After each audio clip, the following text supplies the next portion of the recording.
Hey, in CSS, have you used the pseudo selectors not and has for selecting a parent? I've been using it lately, and I just came across this really cool use case for it. So I have this button or these buttons. So these buttons each have an icon in it. This button does not, but it uses a similar approach. It has an uses a movie button icon, and it has a start icon node within it. And if I toggle this off, you'll see it's space gets collapsed with this selector.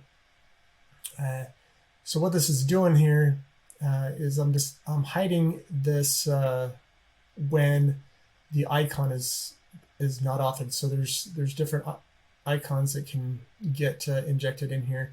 Now I could have gone into these components and done some null checking to see if there was an icon, an image, or a SVG, or if that data was coming through and hit it that way. But I didn't want to go through each of those, try to find them all and probably miss some.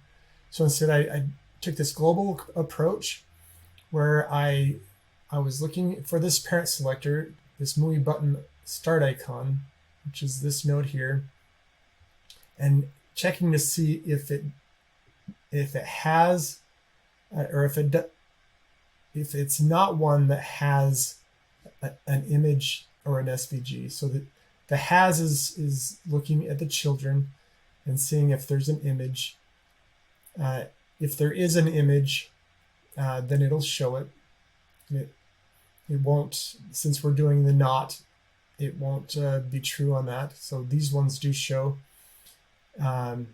Whereas this one, it does not have an image, and it displays that it's none, so collapsing that space. Now I wanted to see if the inverse is true on that.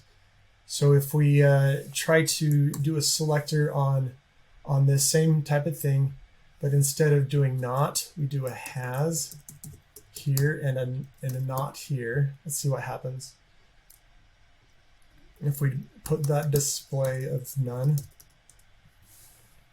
the problem here, as you can see, so that one's disabled.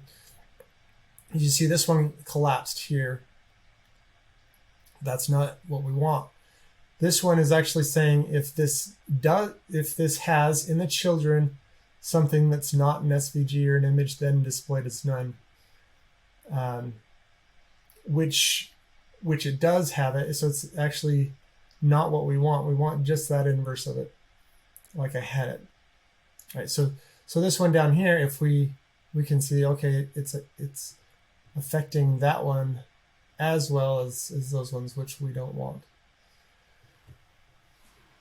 But it's really powerful. So I end up doing this as a global style, so it's affecting our whole application whenever this movie button start icon is used, and it works really well.